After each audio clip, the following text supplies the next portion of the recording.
why is it sometimes so difficult to smell molecule 01? And it's something about the iso-A super that not everybody can smell it. That's a really complex question, and I'll try and answer it as precisely as I can. First of all, we need to understand there's a difference between ingredients, let's say like lemon oil or a musk or iso-E super. It's got to do with the so-called vapor pressure. Some ingredients have a very high vapor pressure, like lemon, for example. You could smell with every breath you take, it's lemon, lemon, lemon. That doesn't stop. Because the lemon does this. It wants to evaporate. It wants to get out there. And some other ingredients have a lower vapor pressure, so they just sit there, like a musk or iso-E super, which makes them last way longer than lemon oil, because that's on a blotter, that's gone after 1 hour. And that's There's why nothing it's left. top note and the iso-E super and musk is a base. Is a base or dry down note. Yeah, exactly. Exactly. Yeah. So, and iso-E super also isn't very powerful, right? It's strong in the air, and if somebody wears molecular 1 and that person passes you on the street, you go, oh, what is that? Because also on skin, it develops differently than if you would show to someone on the blotter. So skin makes anything radiate, and through the warmth of our body, molecules diffuse differently than if they would be sitting on a blotter on a desk. So basically the best way to smell molecule 01 is on a person. On a person. Right. And that's why when somebody wears it and bypasses you on the street, that's when you get a cloud of the molecule in the air in kind of a neutral environment. So but all of a sudden, the street doesn't smell like the street. It's full of molecular 1, and it smells great. So molecular 1 has not just an olfactoric, sheer quality-wise smell. It also has, as we know now, it does stimulate one of our 5 remaining pheromone receptors. There you go. Yeah, because as you told previously, I think mice has how many pheromone receptors? Yeah, around like 200. 200. Yeah. And we humans, because we have a language, we invented the language, so we have about 5. 5 left, or 5 which we know about. We had more in the past, but a genome of a human being changes over time. So let's say 5,000 years ago, when people had lesser language and more medieval kind of ways of how to live with each other. I mean, people lived in caves, and exactly. There was a very strict thing of the women looked after the kids and they stayed at home, as where the men went out hunting, and stuff. So life has changed to where we have become basically visual beings. Oriented, Yeah, we look at stuff. We look at the computer, we look at mobile phones, we look at the television. We're just completely visual, and we have, in comparison to mice, we have devices of how to communicate. A mouse still communicates 10 millions of years ago. Yeah. They sniff, and by sniffing the other mouse, they can gain an awful lot of information. Exactly. As where we these days, the information we need is you have a mobile phone and you do this, yes, or this, no.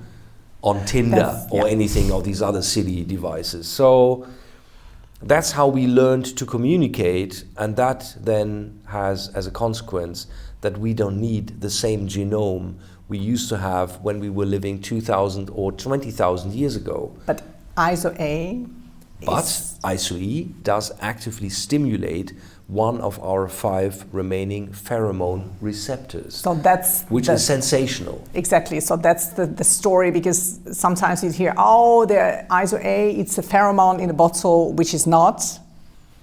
It isn't really, but as we know now, it does actually stimulate one of these pheromone receptors, And that is sensational because none of the other ingredients does that. So you could almost say it is a little bit like a pheromone in a bottle. Yet it has its own olfactoric smell on top of it, as were those pheromones which were marketed decades ago. I had once the pleasure to smell one of those. They smell like pigs. It's disgusting. Oh, you're kidding me. Yeah. And I remember when I smelled it, I went like, I have in mind. Yeah. Oh wow, so very animalic. Yeah, very dirty, very pig-like. Okay. That's not what I had in mind when smelling molecule 01. Okay, obviously. Yeah. Okay, so it's funny because when two people meet, and they kind of like each other, it appears that they also on subconscious level, they also accept how they smell. Absolutely. So it's like it's more important for women because, comparable, yeah. Once they decide to have a baby, they want to pair themselves with the utmost far away genome of a man, because as soon as two genomes are too close to each other, there is the likelihood rises for diseases and abnormalities and things which you don't want when you have a baby. So that's why, opposite attracts. Yeah. Basically. Absolutely. Yeah. So you want the opposite or a far away genome, far away from yours, which is why, a cousin shouldn't have sex with another cousin because they're still too close within their own family. So we want different genomes to come together. Keep it as far away as possible. Okay, so how about your new projects, the Molecule Plus range, and why is it that you choose Iso et Super to be a base of Molecule Plus and not, for example, I don't know, Ambroxan or whatever? Probably because Iso et Super is the best foundation.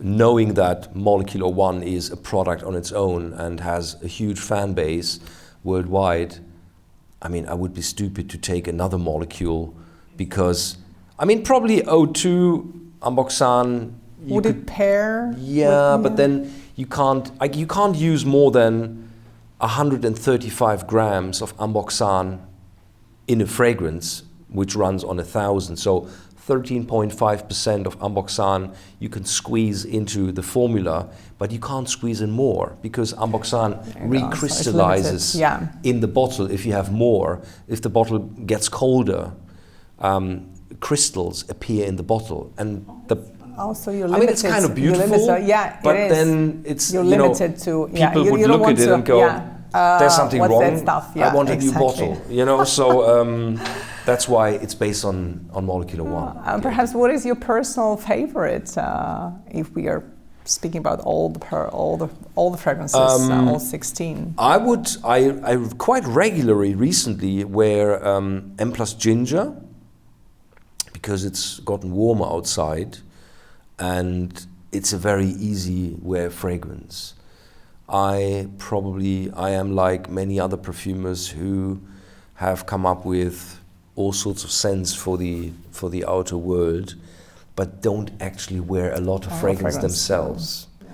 That's just within the job and within the nature of the job that, once you're surrounded by the stuff every day and you smell and you put on skin and you smell in products and when you do this the whole day, I'm not leaving my workplace to go home and then put a lot of fragrance on. That doesn't happen. I'm quite glad to, smell fresh air and have no fragrance around me. So fragrance for me is more like for the weekends, definitely. And I would wear M+ Ginger. All right, yeah. And what about the sillage of eccentric molecules? Because, some people say, I don't smell it myself, but does it say... I always say it doesn't say a lot about how long will someone else smell it on you. Yeah. And that's true because you use, obviously, each molecule is very different, but it has this, most of the time, huge sillage because it's a base ingredient. only if something is a base ingredient, obviously it lasts longer than exactly. if it were a top note. So that's why I think molecular 1 and molecular 2 have this enormous lasting power. So if you were to wear molecular 1 in the morning, you come home at night, it still is there. Still there. Same to O2. O3 might go a little earlier than that. O4 stays forever. That's crazy. And O5 probably also would be gone, maybe similar to O3. So I would say from the 5 molecules which last the whole day, it's 1, 2, and 4. All right, cool. Yeah, it's good always good to know, you know? Yeah. As well, obviously the fragrances, they last way longer. And especially O2, because it's still so fresh but lasts forever, because it has all this amboxan in it, and that lasts a long time. But yeah, I mean, I think it's fair enough to have fragrances which actually last a long time. I mean, you know, yeah, if you wear a cologne, that's gone after half an hour. Yeah. But that's what it's meant to do. Is it like half an hour? Is it that short? Yeah. I mean, if you were to go back to the classic cologne from 4711, that probably doesn't even last half an hour. Oh my That's goodness! Then you need to pour a lot of stuff if you want to smell like that. But then smell, the classic 4711 was perfectly copied in Neroli Portofino from Tom Ford. It's nothing else but a classic 4711 with a way higher dosage. Oh. But then why would you want how convenient. to smell okay, like that? Yeah. So know your classics, I guess. Yeah. Thank you very much, Geza. Thank you. Yes. Cheers. Thanks, cheers. guys.